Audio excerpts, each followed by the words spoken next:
All other age groups went up. In Ohio, the Akron Police Department is releasing internal investigation results of the 2022 fatal police killing of Jalen Walker. The shooting happened in June of last year when 8 officers, 7 of them white, were involved in the shooting of an unarmed Walker who is black. In April, a grand jury decided not to bring charges against the officers involved in his shooting death. And that's the latest. I'm Ray Harris on your home for 24/7 News, the Black Information Network, and BINnews.com. Save big during Lowe's 25 days of deals. Right now, get up to 50% off select artificial Christmas trees, holiday lights, and more. Lowe's knows deals every day. Valid through 12/6 while supplies last. Selection varies by location. This is the KBLA Sports Minute with Ray Richardson. Easy game for the Lakers last night in Detroit. They win by 26 to extend the Pistons' losing streak to 15 games. D'Angelo Russell had a game-high 35. Not much time to celebrate. The Lakers play at Oklahoma City tonight. OKC is the number 4 team in the Western Conference. The Clippers also get an impressive road win last night. They win by 14 at Sacramento. The Clippers had only 5 turnovers the entire game. A dominant performance from Kawhi Leonard, 35 points, 9 rebounds, and 3 assists. Best game for James Harden as a Clipper, 26 points, 6 assists, and 5 steals. The Clippers are at Golden State tonight. Tiger Woods played 9 holes Wednesday in the first round of the Hero World Challenge in the Bahamas. It was Tiger's first PGA event since he dropped out of the Masters in April. Tiger tees off in the second round today. No debates, no speculation, just the info you need. That's your KBLA Sports Minute. I'm Ray Richardson on KBLA Talk 1580. Environmental justice, pollution, and climate. In Los Angeles and across America, people of color are suffering and dying from disproportionate health impacts on a planet that has less than 10 years to prevent irreversible damage. Heat illnesses, respiratory illnesses, water-related illnesses, food system impacts, insect-related diseases, black maternal health, and mental health effects.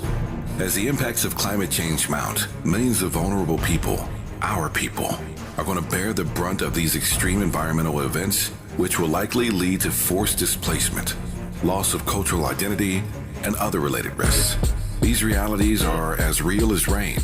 Stay tuned to KBLA Talk 1580 for more details about the most progressive multimedia and live events campaign any black media outlet has ever undertaken to combat the climate catastrophe. Experts, events, empowerment. It's all on the way from unapologetically progressive KBLA Talk 1580. We don't black down.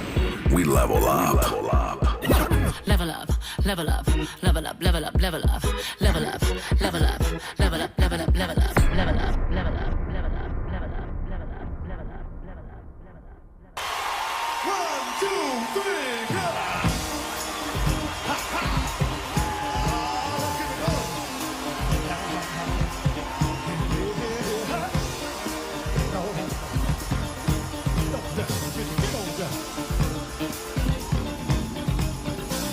I'm gonna try to keep it coming. Things ain't always smooth, but I'll be alright as long as I can find the groove. Yes, I will. Somehow I know that I can make it. You seem to like my style. All right. Don't you worry, I'm gonna be around a while. Yes, I will. I'm just happy to see you talk to me back in style again. Live from historic Leimert Park in Los Angeles, California, I'm Tavis Smiley, and I'm so glad to see you and me back in stride again. Before we get started with today's show, let me invite you to follow me on Facebook and Instagram at The Real Tavis Smiley, and get updates on X, that's formerly Twitter, at Tavis Smiley. By the way, should you miss any part of today's program or want to catch up on previous shows, you can always visit the TavisSmileyShow.com. That's the TavisSmileyShow.com or wherever you get your podcast. And listen to the Tavis Smiley podcast version of this show at your leisure. Another great show on tap for you today. In our second hour, 2 conversations. Up first, content creator, gamer, social critic, and political commentator Eric D. July joins us for a conversation about his own brand of freedom, including being black and libertarian. On the B side of hour 2, on May 10, 1875, a former slave stood in front of a judge and was sworn in as a deputy U.S. Marshal. That man was Bass Reeves. A conversation with writer Terrence Anthony about the new Paramount Plus series, Lawmen, Bass Reeves, that on the backside of hour 2. In our third hour, 2 more conversations. Up first, tomorrow marks the 35th commemoration of World AIDS Day. 35 years, believe it or not. Grizel Howard is board chair of the Black AIDS Institute, and she joins us on the top of hour 3 for a conversation about black folk and AIDS 3.5 decades later. On the B side of hour 3. There's certain moments in life when you gotta speak up. Then there's these other moments when you gotta stand down. Look away. Ever since Dad left us, I keep having these dreams. Where are your parents? Mom is on a holiday. You don't talk much, huh? Last night, though, something strange happened.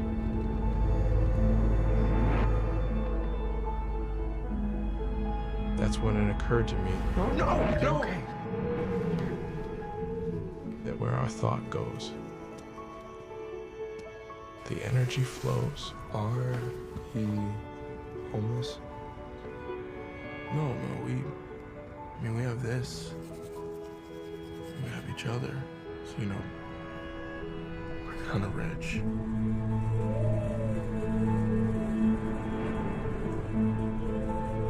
This whole thing right here, all this, see, is a spectacle that you have no control over. The one thing you do have the power to control is yourself. When you care about the people that you love. Sometimes when I look at the night sky, I think about how small we like to make ourselves. But I guess that's just a way of looking at things. Like, I'd much rather believe we're hovering high above it all. See, that's how minds work. You're Weird. Yeah, you said that. You're blessed. So this is where we float, high up. If you're a fan of the hit TV show Blackish, then you are surely familiar with the character Andre Jr., played by Marcus Scribner. Marcus joins us on the backside of hour 3 to talk about his provocative and latest film, How I Learned to Fly, which he stars in and produced. You just heard the trailer, of course, for How I Learned to Fly. Marcus Scribner joins us on the backside of hour 3. But in this first hour, 2 more conversations. One of those shows, right? We try to squeeze an 80-pound show into a 40-pound bag, 2 conversations per hour. On the B side of this hour, former White House counsel for President Richard Nixon, John Dean, on the passing of Nixon's Secretary of State Henry Kissinger yesterday. At the age of 100, Kissinger was the most powerful Secretary of State in the modern era. He reestablished our relationship with China, negotiated our withdrawal from Vietnam, and eased relations with the Soviet Union. But he also disregarded human rights in his geopolitical pursuits, and some regard him as nothing more than a war criminal. The posts on social media have been pretty interesting, for lack of a better word. There are just two schools of thought on Henry Kissinger. Was he our greatest diplomat, or was he, in fact, just a war criminal? It's a complicated legacy. We'll talk about it with former White House counsel John Dean on the backside of this hour. When we come forward, we'll commence today's show talking politics, including his thoughts on the passing of Henry Kissinger, that is, and this extended ceasefire between Israel and Hamas. A lot to talk about with Ryan Grimm, D.C. Bureau Chief for The Intercept and host of the podcast Deconstructed. Ryan and I will jump right into it when we come forward on Tavis Smiley. interrogating and unpacking. That's what we do around here. You're listening to Tavis Smiley.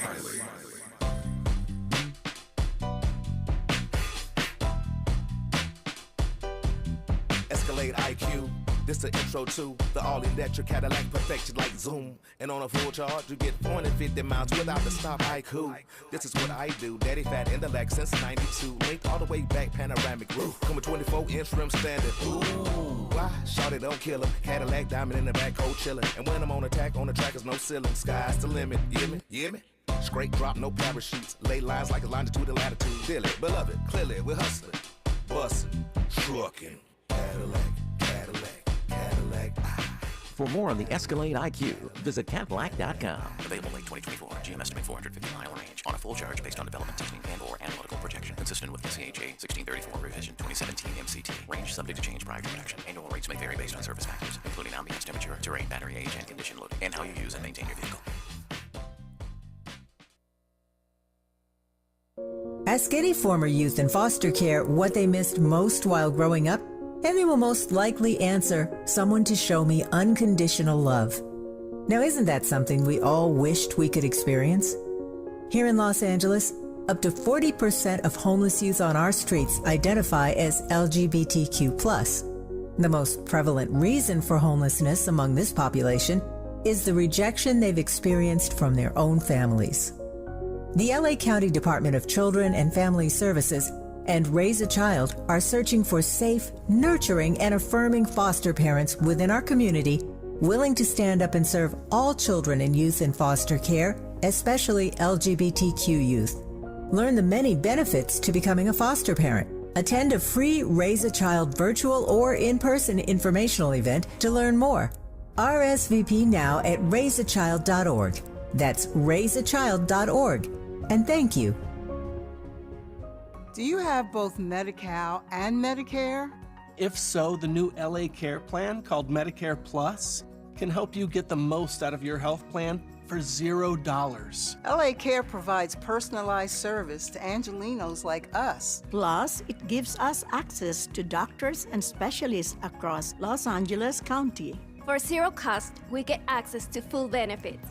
From vision coverage, in-home support services, to prescription drug coverage, and a quarterly over-the-counter allowance, plus personal equipment, meal programs, a gym membership, and so much more. For more than 25 years, LA Care has provided Angelinos with access to quality health care at an affordable cost. For our families, our seniors, our community, it's a plus. It's a plus for all of us.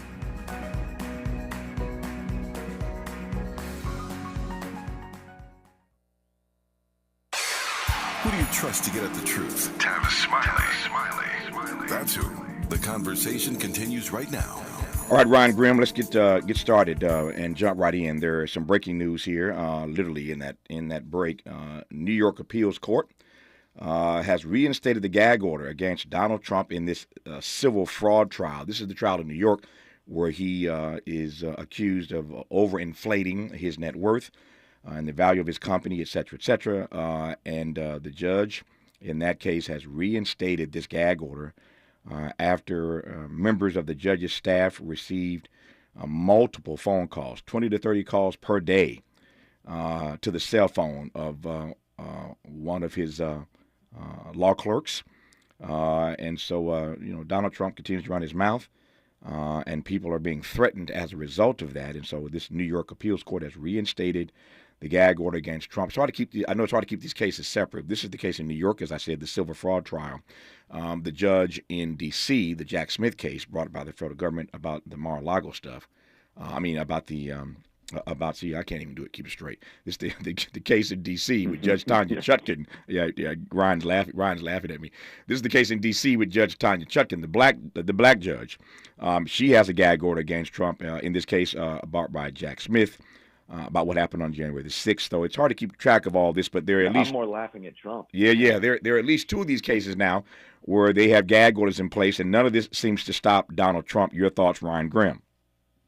Can you imagine what would stop Donald Trump from running his mouth? Yeah. There's a real question about whether or not he thinks like violating the gag order and actually going to jail for a night or two or something could actually be a spectacle that works in his favor. You know, he loves the spectacle. You know, the only thing he's tweeted since he got kicked off, but then reinvited by Elon Musk, was his mugshot. You know, I think he loved the 24/7 coverage of his plane heading to getting arraigned, and you know, the whole thing. He just eats it up.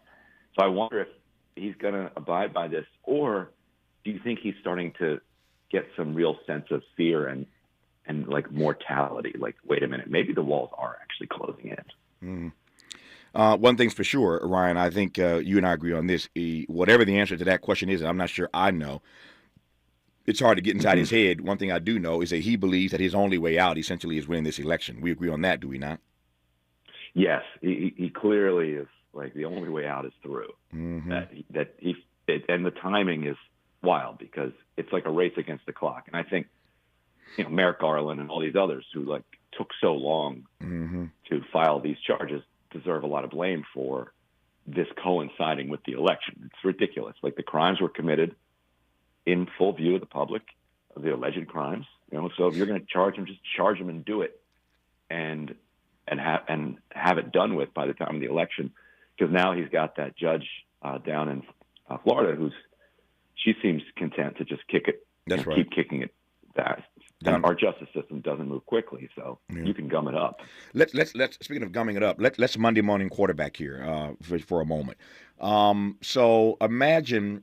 Let me preface it this way: the data that I'm reading, same data you're reading, suggest that Joe Biden's in trouble. We've seen all of these. You know, you can put too much stock in these polls, and I'm certainly understanding of that. And yet, poll after poll after poll says the same thing. So there is a pattern with these polls. And when people like David Axelrod tell Joe Biden he ought to step aside, again, one could disagree with David Axelrod. He ain't God. But what Axelrod is doing is reading all these polls that keep reaffirming that Joe Biden is in trouble. Where the election held today, we've got a year to go. I get that. But in battleground states with young people all across the board, Donald Trump is leading Joe Biden, yet Joe Biden won't step aside. Okay, we'll leave that where it is. But to your brilliant point, Ryan, if Donald Trump escapes a conviction, because the polls indicate that if he is convicted, then the numbers start to swing back to Joe Biden's direction. People can't really walk into a polling booth. Most of us, at least, can't walk into a polling booth and vote for somebody who just got convicted to be president. It just doesn't work. So if he's convicted, then the numbers swing back in Biden's direction. Here's my point, my question rather, based on the point you've just made, which is if Donald Trump is successful at kicking this stuff down the road and there is no conviction prior to Election Day, and he pulls off as the presumptive nominee at this point, if he pulls off this election, how badly should we kick Merrick Garland and his behind and others for just dragging their feet and taking so long to get these charges on the books and get these courts in the case in the first place? I mean, you had to know that once you got into court, he was going to drag his feet and do everything he could to delay these things. So the fact that you knew you needed to get this guy convicted before Election Day and you didn't get there fast enough, I mean, how badly should we go off on Merrick Garland? I think Merrick Garland would deserve all the swift kicks at that point. There you go. Because you could also make an argument that it's much better for democracy if you do it ahead of time. Like, I think, Trump makes a fair point. That's when he says, like, if Joe Biden's, prosecuting his opponent in the middle of an election. Like, that is true. That is happening. And it didn't have to happen that way. It could have happened earlier. Now, it's also on Trump for, committing all these crimes. So you can't quite blame it all on Joe Biden. But yeah, Merrick Garland was kind of put into the office just as a sort of game to, like, own the Republicans. Like, look, you stopped him from being on the Supreme Court, and now we're going to make him the Attorney General, when he really wasn't up to this, to this challenge, because he's a man of, like, the 80s and 90s, wants to be bipartisan, wants to, uphold the integrity of all these institutions, when that's not the game that Donald Trump plays. And it was going to be, what's his name? The Alabama Senator, Doug Jones. Do you remember I had this scoop back during the transition where Joe Biden met with a whole bunch of civil rights leaders on a Zoom meeting, and somebody leaked me that Zoom meeting, and we posted it, and it was a bizarre meeting because he's kind of just yelling at them the entire time. But at one point, he's asked about the position of Attorney General, and he basically tells them it's going to be somebody that you guys are going to like a lot because it's somebody who has a lot of experience in prosecuting the Klan, prosecuting white supremacists, and every detail he gave about who he was going to name for Attorney General sounded like it was going to be that guy Doug Jones, because Jones, remember, he had prosecuted the Klan, he had basically torn them up in Alabama. That's right. And then he became senator because Roy Moore, completely collapsed amid all those charges of like picking up 13-year-old girls at the mall, like just total creep. So he became like a fluke senator. I think that somebody like Doug Jones would have taken it right to Trump. So like, all right, what's the evidence? Let's decide. If the evidence is there, we're going to move forward on it. Instead, it seemed like Merrick Garland just wanted the world to kind of work this problem out for him. But at some point, when you're high enough up there, the world's not going to work the problems out. Nope. You got to be the one that makes the call. Nope, I couldn't agree more. I've said many times on this program that Merrick Garland is an institutionalist. There's no question about it. He's an institutionalist, and to your brilliant point, I believe he's in the wrong frame. He is in the wrong frame. You got to get your frame right. And the frame that Trump is in, the frame that the country's in right now is not the frame that this institutionalist Merrick Garland is in. I'm not hating on him. I'm just saying he moved really, really slow on this. And the fact that we're in a situation now where Donald Trump even has the ability, the capacity, the possibility of extending these cases so far out that he doesn't get convicted before Election Day, which may be Joe Biden's best chance for getting reelected, that's a sad reality unto itself, is it not? That your best chance to win is that the other guy gets convicted. Yeah, I digress on that point, but Merrick Garland, I agree with Ryan Grimm on this from The Intercept, that if Donald Trump pulls this off because he kicked these cases down the road, then Merrick Garland deserves all the swift kicks in his behind that Ryan Grimm says that he would warrant. Let me move past that now. You mentioned Elon Musk, and I'm watching my time here. I want to just ask you a question since you raised it. This guy's getting, stranger and weirder, if that's even possible. So there's news today. Of course, he spoke at Deal Book in New York yesterday, and he was cussing all over the place. He's mad about all these advertisers. He went hard on Bob Iger at Disney. But he's mad at all these advertisers who this month are costing Twitter about $75 million in this month alone. Well, I got to call it X now, formerly Twitter. They're losing about $75 million this month in advertising from Disney and other companies who pulled their advertising back because of this post that Elon Musk pushed out, or certainly advanced days ago, that many regarded as anti-Jewish. And that's strange unto itself. But then a few days ago, after posting that, he ends up with a meeting with Bibi Netanyahu. Here this guy is in Israel after this post, meeting with Bibi. I can't figure Elon Musk out, and I really can't figure out the way we handle Elon Musk, as it were. Any thoughts about that, since you mentioned his name? And then we'll wrap our conversation talking about the extended ceasefire in the Middle East. Your thoughts, Ryan Grimm? Yeah, it seemed like, and actually my colleague at John Schwartz over at The Intercept a couple years ago, he put out this wild prediction that actually came true. He said, I think the Anti-Defamation League and Jonathan Greenblatt over there and Elon Musk are going to come to a deal with Twitter, which is that anti-Semitism will be allowed as long as you block out kind of support for Palestinians. As long as you are 100% in lockstep support with Israel unconditionally, then you can just let the anti-Semitism rip.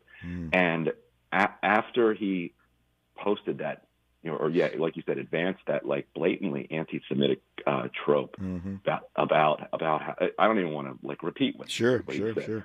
And then Jonathan, he talks to Jonathan Greenblatt of the ADL, and he agrees. All right, I'm going to ban people from saying "from the river to the sea," and I'm going to ban people, from calling what Israel is doing genocide here on Twitter. And I like to still call it Twitter because as long as it's at twitter.com, it still is. I feel like I can get away with that. I love it, yeah. And Greenblatt then on Twitter said, I really want to applaud Elon Musk. This is a real step forward. Mm-hmm. And so they basically made that deal. And I think then going to Israel, and where he dropped some like over the top rhetoric about how you need to kill everybody and then re-educate the remaining people, is like that's his kind of trade. Yeah. Like, I'm not going to apologize for the anti-Semitism, but I will be over the top in how I go after Palestinians and support Israel. Yeah, and that's the part that drives me insane because there are other people who are expressing themselves in ways not nearly as anti-Semitic as what Elon Musk posted, and they're being canceled left and right. I mean, this cancel culture thing is real. I mean, it's for me, it's a basic and fundamental question, which is, can we have a conversation?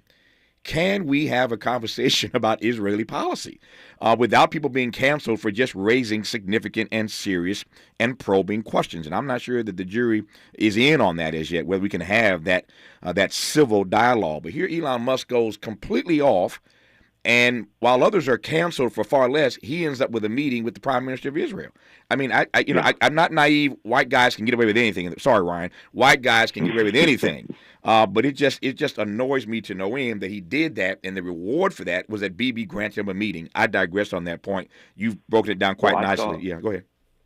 I saw this interesting speech from James Baldwin earlier today. Now obviously, dug up from the archives, where he was saying, if a white man, a Polish man, an Irishman says, give me liberty or give me death, the white world applauds. Mm-hmm. If a black man says the exact same thing, the exact same phrase, the white world sees a threat.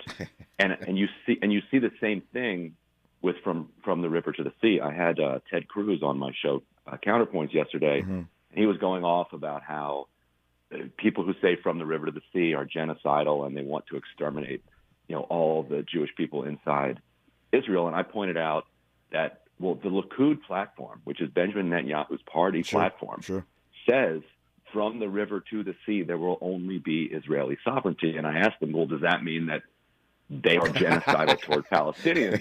Yeah. He's like, well, of course not. Yeah. And it just goes to show words take on meaning based on who says them and what power they have in our society. The hypocrisy is real, brother. It's as real as rain. And by the way, any guest quoting James Baldwin on this program is okay by me. Quote James Baldwin anytime. I've got 2 minutes left. I'll give it all to you. Your thoughts on the extension, at least for the moment, 24, 36 hours, I don't know, but the extension of this ceasefire at the moment, Ryan Graham. I'll start the 2 minutes with a plug. I got a book coming out next week that's actually really relevant to this whole question. It's called The Squad, and most of the book is about how once the Squad got elected in 2018, the immediate reaction was this massively funded counter-revolution put together by pro-Israel money, through the aegis of AIPAC and this other organization called Democratic Majority for Israel, that spent the next 4 years spending tens of millions of dollars trying to knock the Squad out of Congress, calling them anti-Semitic, and then making sure that no new critics of Israel could come into office. And so when this war broke out this time, you had very muted criticism coming from Congress. You've got a few people in there who are kind of, raising alarms, but in general, it took much longer than it otherwise would if there hadn't been this purge of critics of Israel in the party. But I think finally the noise got loud enough that Biden is starting to feel pressure. He's also seeing his poll numbers. He's seeing, how are you underwater with young people against Donald Trump? You need to be winning young people 80 to 20 because you're not going to win old people. Nope. And I also think that the images coming out of Gaza, 1.7 plus million people displaced, disease rampant, no sewage treatment facilities functioning, no water treatment, not enough food, just these absolutely horrific conditions became too much for people to avoid. And so I think we're going to keep seeing extensions of the ceasefire. I was about to ask you, do you think, I got 30 seconds, do you think the ceasefire can hold for any significant length of time? It'll hold for I would guess a couple of weeks as they keep hashing out. And then there's going to be Netanyahu's going to want to level what but he hasn't leveled yet, and we'll see if the world allows that. I had Ryan Grimm booked for the hour, and the passing of Henry Kissinger yesterday made me adjust this hour to talk to John Dean, who I see on the phone right now, the former White House counsel during the Nixon era. So he worked very closely with Henry Kissinger, and I want to unpack this troubled legacy of Henry Kissinger in a moment here. I'm saying that, Ryan, to you and my producer, Jay-Z, let's get you back next week for the full hour to talk about that book. Oh, yeah, I want to discuss the book, The Squad. I haven't even read it yet, but I just know your work, and I'll get to it between now and next week. So we'll continue this when you come back on the program, Ryan, for the hour to talk about your book and some other politics. But thank you for your time today, my friend. Good to have you on. All right, thank you. Talk to you later. When we come forward, the legacy of Henry Kissinger with former White House counsel John Dean on Tavis Smiley. For all the freedom-loving folk, this is Tavis Smiley. I feel like freedom.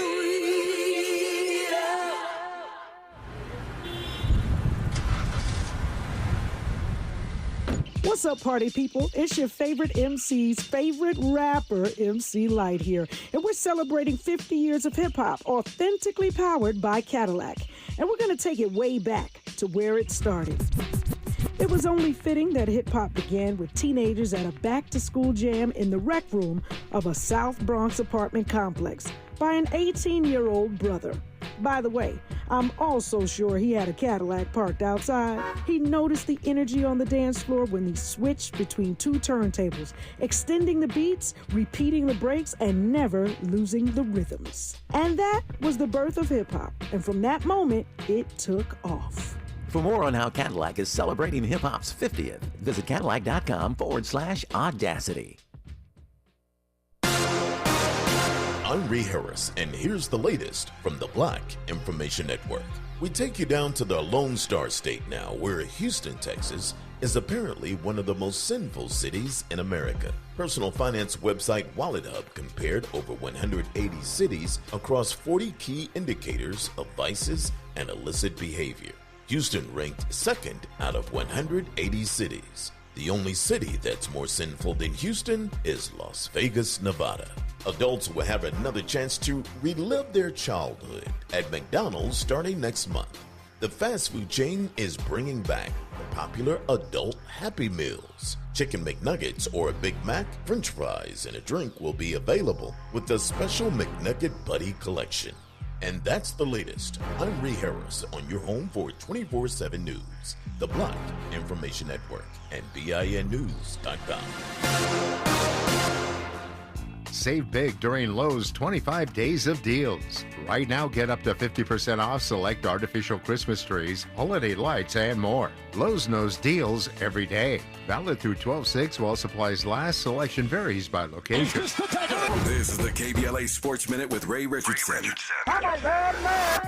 Easy game for the Lakers last night in Detroit. They win by 26 to extend the Pistons' losing streak to 15 games. D'Angelo Russell had a game-high 35. Not much time to celebrate. The Lakers play at Oklahoma City tonight. OKC is the number 4 team in the Western Conference. The Clippers also get an impressive road win last night. They win by 14 at Sacramento. The Clippers had only 5 turnovers the entire game. A dominant performance from Kawhi Leonard, 35 points, 9 rebounds, and 3 assists. Best game for James Harden as a Clipper, 26 points, 6 assists, and 5 steals. The Clippers are at Golden State tonight. Tiger Woods played 9 holes Wednesday in the first round of the Hero World Challenge in the Bahamas. It was Tiger's first PGA event since he dropped out of the Masters in April. Tiger tees off in the second round today. No debates, no speculation, just the info you need. That's your KBLA Sports Minute. I'm Ray Richardson on KBLA Talk 1580.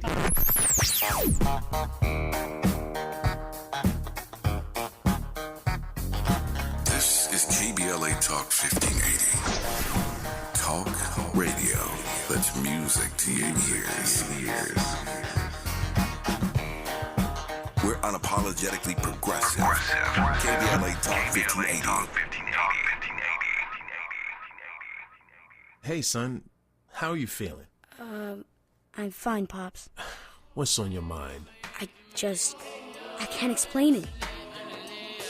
Navigating without a compass, eyes waiting, started to wonder. Metamorphosis, the loss of who you thought you was.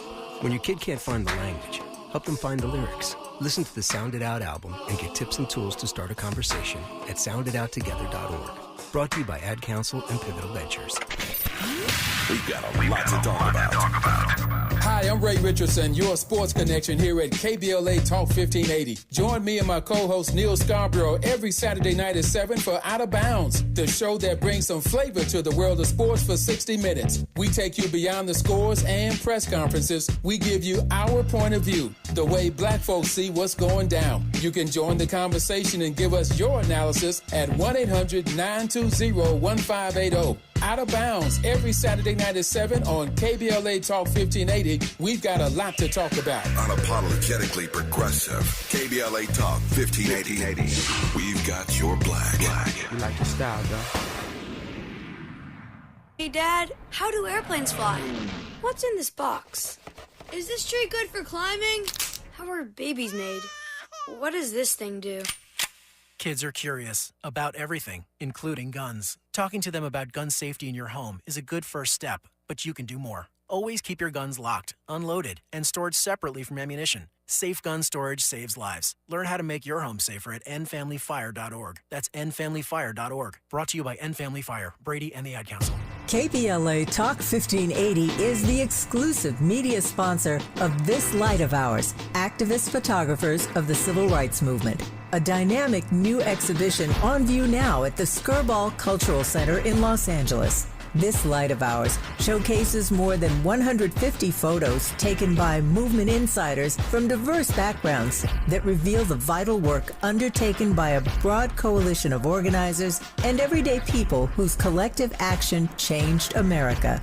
This Light of Ours is one of 3 temporary exhibitions currently on view at the Skirball, which together explore issues related to civil rights, immigration, and pluralism. Tickets and more information for all 3 exhibitions are available at skirball.org. That's skirball.org. SKIRBALL.org. Smart talk for curious people just like you. You're listening to Tavis Smiley. And I'm glad about it. Thank you for tuning in to our program today. Now, as promised, a conversation with former White House counsel for President Richard Nixon, John Dean, on the passing of Nixon's Secretary of State, Henry Kissinger, yesterday at the age of 100. Kissinger was the most powerful Secretary of State in the modern era, to be sure. He reestablished our relationship with China, negotiated our withdrawal from Vietnam, and eased relations with the Soviet Union. But he also disregarded human rights in his geopolitical pursuits, and some regard him as nothing more than a war criminal. The posts online have been vicious. Some of the headlines of publications, in fact, are calling him today a war criminal. Some online expressing their glee that this war criminal has finally passed. It's a complicated legacy, to be sure. Happy to talk about it right now with former White House counsel John Dean. John Dean, it's been too long since I've heard your voice, my friend. How are you, sir? I'm good. It's always a pleasure to talk with you. Oh, no, thank you for your time. Let me just start with this question. Take me back to the White House and your first recollections of meeting or being in the same circle as White House counsel with Henry Kissinger. Well, my first assignment that put me head on head with Henry was when the chief of staff told me, you got to tell Henry that all those papers he's generating over there at the National Security Council belong to Richard Nixon and not him. And I said, well, what's going on? He said, well, we've got a rumor that he wants to send that stuff off to the Rockefeller Foundation, where it had really been where he'd worked for a number of years before joining the Nixon presidency. So I had to go over and tell Henry, those papers by tradition have long belonged to the president. Today there's something called the Presidential Records Act. Then there was not. And he agreed. He said, I just didn't understand the way the game was played. I'm happy to make sure my papers go to the Nixon Library. We'll get to the politics here in a second, but tell me more about Henry Kissinger as a person. How did you find him? How did you regard him just as a human being? He had a wonderful sense of humor, very droll. My wife reminded me last night, she said, you know, when we were on Air Force One with Henry, he always oogled me. He said it was. She said it was kind of embarrassing. I said, well, he liked pretty ladies, so take it as a compliment. politically, why did Nixon choose Kissinger as his Secretary of State? Well, Kissinger had a good knowledge of Vietnam and the politics and the intricacies of Vietnam at the time.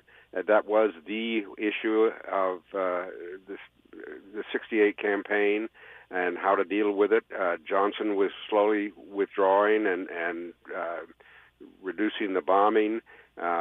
Nixon was concerned that we would get out without our honor, and how to do that was the real issue. Henry's public negotiations failed. His private negotiations in Paris were very successful and ultimately led to peace. But he did a lot of what they called at the time shuttle diplomacy, where he would get on a plane, go do it one-on-one with a foreign counterpart, which was very effective at the time. Mm-hmm. Why do you think? Again, we'll get to the human rights violations here, and just ignoring that in a moment here, and the war criminal piece. But why do you think he has been so regarded for all these years? And I ask that against the backdrop of all the commentary about him today. Everybody from Hillary Clinton to Anthony Blinken, the current Secretary of State, Michael Bloomberg. I mean, there's a long list of folk who are all over social media today commenting about this great diplomat whose voice has now been silenced. As you know, he worked for Richard Nixon, but he advised 12 presidents over the course of his career and life. And so there are those who highly regard Henry Kissinger. For those who see him in that light, worthy of all the effusive praise he's getting today, what's that about?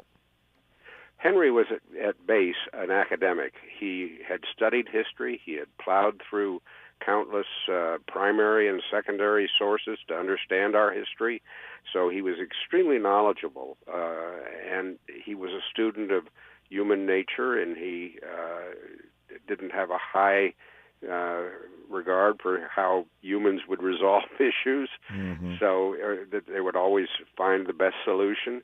So he was a man that he didn't encourage war, but he was a man who wanted order in the world, and that was his driving force. So I think it's the fact he didn't withdraw from the arena. He stayed in and played as long as he was viable, and that was until I think the last major thing he did was a eulogy for John McCain when he was 95. But he's been out with a book and things like that since 95, so he's had a remarkably full life. Yeah, actually, the last major thing he did was in July of this year. He went to China to meet with the president of China. Yeah, that's right. That was just in July. This is now November, so he was just on a plane to China at 100 years of age, essentially to meet the president there. Obviously, he's been given great regard. Your boss, Richard Nixon, given great credit, even all these years later, for reestablishing our diplomatic ties with China. When you look at his resume, we don't know how that's going to work out yet. Yeah, we don't. We're still Trust trying to figure that one out. Trust me, indeed, we agree. We don't know how it's going to work out in the long run.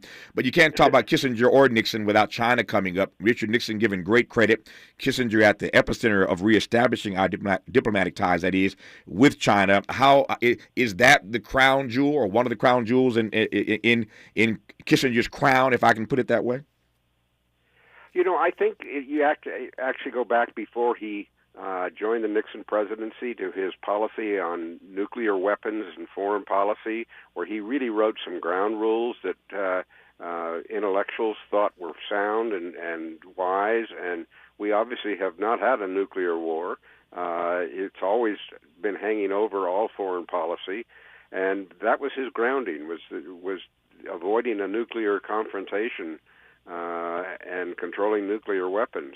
So I think that is, maybe when history looks back on all this, will be his crown jewel. His China policy was certainly something he did for Nixon. He implemented Nixon's desire. Nixon had written an article while he was out of office thinking, we have to bring China into the table to talk and get these issues resolved, or we really have a great power that is not at the table.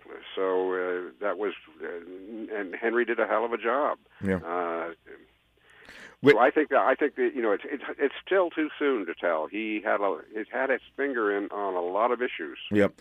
So China is one of the big two as far as I'm concerned. China's one, Vietnam is the other. As I mentioned earlier, he negotiated our way out of Vietnam.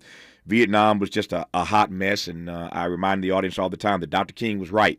Nobody wanted to believe him then, and King caught hell for coming out publicly against this war in Vietnam. But eventually, even Bob McNamara, who fought that war as defense secretary, agreed that Vietnam been a huge mistake. So Kissinger does get credit for negotiating us out of that. When you think about that part of his legacy, you think what, John Dean? Well, I think he did a good job. The Paris talks were a lot of work. They were all secret, and he's a fairly conspicuous figure to move around the world. So he had to do that quietly, and he did it effectively because the North Vietnamese respected his intellect and his ability to speak for Nixon. Yeah. And then there's the other side. So if you give him credit for reestablishing our diplomatic ties with China, okay. Give him credit for getting us out of Vietnam eventually, okay. But then there is the other side. And again, there are a lot of people today who are none too happy with his passing, given that they regard him as merely a war criminal. That part of Henry Kissinger, when we come forward. John Dean, former Nixon White House counsel, you're listening to right now on Tavis Smiley. From Leimert Park with love, this is Tavis Smiley. What is dedication? My biggest fear in the middle of my addiction was that my kids wouldn't have a father. And I started thinking, you know what? This isn't my story. I definitely had to become a better man to be a better father. It's important to me that my kids are empowered and truly believe that if they can think it, they can do it. That's dedication. Visit fatherhood.gov to hear more. Brought to you by the U.S. Department of Health and Human Services and the Ad Council. Joey from Vermont, a farmer trying to get through the winter. Adriana from South Carolina, a single mother living paycheck to paycheck. Liam from Ohio, an injured father struggling to provide for his family. Hi, I'm Shanola Hampton, and I support the Feeding America network of food banks because they help provide over 6 billion meals to people in need each year. Learn more at feedingamerica.org. Environmental justice, pollution, and climate. In Los Angeles and across America, people of color are suffering and dying from disproportionate health impacts on a planet that has less than 10 years to prevent irreversible damage. Heat illnesses, respiratory illnesses, water-related illnesses, food system impacts, insect-related diseases, black maternal health, and mental health effects. As the impacts of climate change mount, millions of vulnerable people, our people, are going to bear the brunt of these extreme environmental events, which will likely lead to forced displacement, loss of cultural identity, and other related risks. These realities are as real as rain. Stay tuned to KBLA Talk 1580 for more details about the most progressive multimedia and live events campaign any black media outlet has ever undertaken to combat the climate catastrophe. Experts, events, empowerment. It's all on the way from unapologetically progressive KBLA Talk 1580. We don't black down. We level up. Level up, level up, level up, level up, level up, level up, level up, level up, level up, level up, level up, level up. Did you know addiction to drugs like meth or cocaine is a disease and not a choice? But getting help is. If you have stimulant use disorder, you, your family, and friends may have a lot of questions, including where to start. Choose Change California can help. Make a change today and find a proven treatment option for you at choosechangeca.org. Let's get back to more of Tavis Smiley right now. So, John Dean, as you well know, Henry Kissinger, as we've already established in this conversation, is highly regarded by many in the elite and in the ruling class. Former President Bush, Hillary Clinton, all kinds of folk. As I said, Anthony Blinken, current Secretary of State, all kinds of flowery comments about Henry Kissinger, who passed away yesterday at the age of 100. So we've talked about the crown jewels and his legacy, getting us out of Vietnam, reestablishing our ties diplomatically with China. But then there's this. On the homepage of the Huffington Post right now, you will see a black and white photo of Mr. Kissinger's face under the headline, "The Beltway Butcher, War Criminal Kissinger, Dead at 100. Rolling Stone magazine tweeted this out, quote, "Henry Kissinger, war criminal, beloved by America's ruling class, finally dies." This is Rolling Stone, HuffPost, and those are just two I'm quoting. I could quote more if I had the time.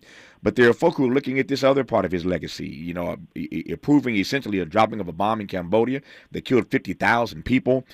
He reestablished ties with China, but always looked the other way on human rights violations, in China. What say you about that part of his legacy, the war criminal part as others see it? Well, there's no question there was a dark element to Henry Kissinger. It's captured on Nixon's tapes, in fact. Henry was able to bring out some of the worst of Richard Nixon, we now know from listening to the tapes. Not all of those tapes have ever been transcribed, but I've had a big enough sample to know that somehow there was a camaraderie between Nixon and Kissinger on these dark issues, and they could talk pretty lightly about pretty serious human rights violations. But anyway, I think a man has to be judged by the totality of his contribution or lack thereof. And I was frankly surprised when I posted last night an RIP for Henry that indeed this war criminal charge popped right up on my chain on Twitter. Or X. When you say that he was able to bring out the worst in the president at the time, Richard Nixon, you mean by that what exactly, John D? Well, when you hear them talking, and Nixon will throw an idea out, and Kissinger will affirm it, pull it out, develop it further, and not in a positive way always. He knew how to play to Nixon's dark side as well. Cambodia is clearly one of the issues, and what they did there is really difficult to justify. I did a book about the Bush-Cheney administration, and I titled "Worse Than Watergate." We talked when that book came out, as you recall. Yeah. Yes, indeed, yeah. I do. I have a picture of this on my I'm looking at right across my office right now. Thank you. So you're with me daily. But anyway, in that book, the reason I did that and used that title is as dark a person and personality as Nixon could be, I don't think he would have ever authorized torture as Cheney and Bush did. And I just thought that was one step too far. They clearly violating all humanitarian rights when you start engaging in torture. So foreign policy is a tough call. Presidents that have authoritarian tendencies, as Nixon did, as Kissinger, his aide, did, they tend to go for broke, and they don't have any hesitation dropping those bombs. Our remaining moments with John Dean, former White House counsel to the Nixon era, when we come forward on Tavis Smiley. Unapologetically progressive. Unapologetically black. You're tapped into Tavis Smiley.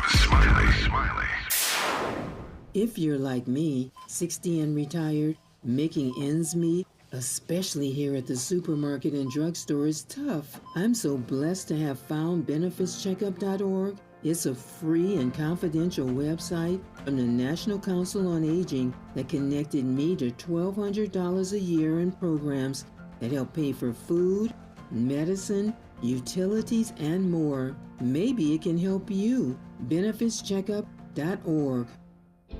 My daughter was diagnosed with a rare malignant rhabdoid tumor on the spine. They sent her straight to St. Jude. My hope was gone. But when you get there, everyone's like, hey, we're not going to give up. And when you see other people not giving up on your child, that makes all the difference in the world. When I found out I didn't have to pay, I was just grateful. They saved my baby's life. Finding cures, saving children. Learn more at stjude.org. Hey, Dad, how do airplanes fly? What's in this box? Is this tree good for climbing? How are babies made? What does this thing do? Kids are curious about everything, including guns. Talking to them about gun safety in your home is a good first step, but you can do more. Always keep your guns locked, unloaded, and stored separately from ammunition. Safe gun storage saves lives. Learn how to make your home safer at endfamilyfire.org. That's endfamilyfire.org. Brought to you by End Family Fire, Brady, and the Ad Council. Our daughter Jessie loves playing detective. A clue. But since we discovered she has sensitive skin, we've been playing detective too. We thought the problem was our puppy. But it was actually our old detergent. Aha. So we switched to Tide Free and Gentle. Tide cleans better than the leading competitive free detergent, and it doesn't leave behind irritating residues. Plus, Tide Free and Gentle has no dyes or perfumes, so it's gentle on her skin. Case closed. If it's got to be clean, it's got to be Tide Free and Gentle. It's the gift-giving season, and we have a gift for you.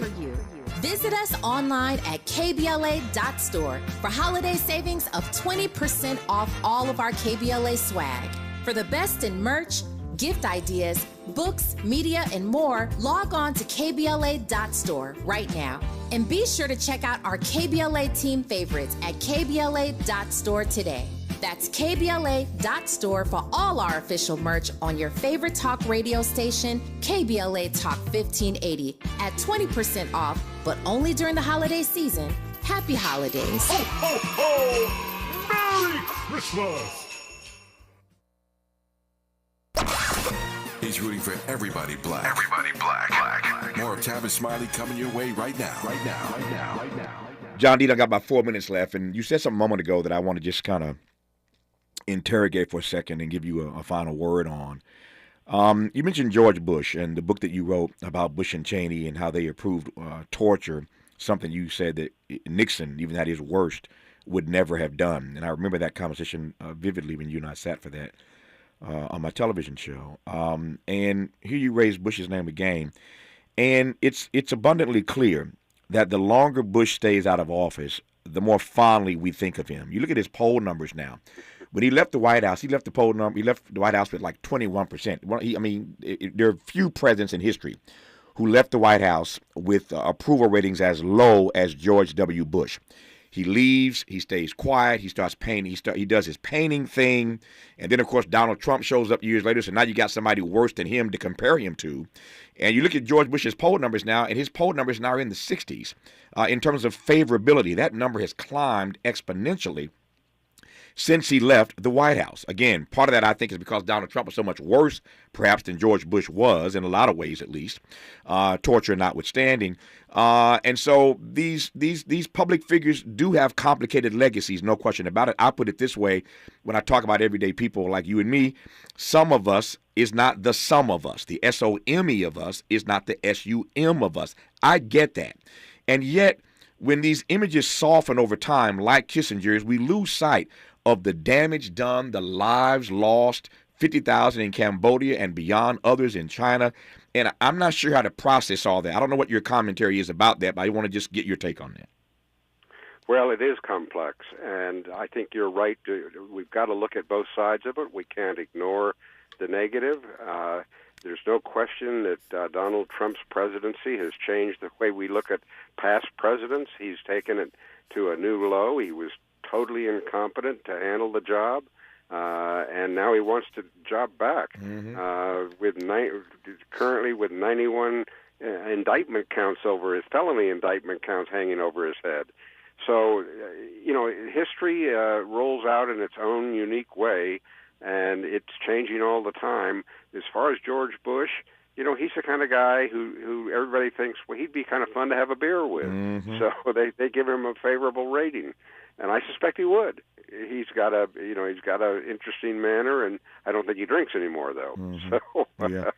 No, it is fascinating. These figures again are very, very complicated, and I at least am respectful and honor those persons who remind us of the other side of Henry Kissinger. Because you're right, if you let the elite, if you let the ruling class, if you let all these other former secretaries of state who are fawning all over Henry Kissinger today have the last word, then we don't see the other side, and that needs to be reckoned with as well. And I'm glad I've had this time to talk to you and your transparency about both sides of Henry Kissinger, now dead at the age of 100. John Dean, good to do it again, my friend, and we'll do it somewhere down the road, I hope. Thanks, Tavis. I look forward to it. Stay strong, my friend. I appreciate you. More of Tavis Smiley when we come forward. KBLA 1580.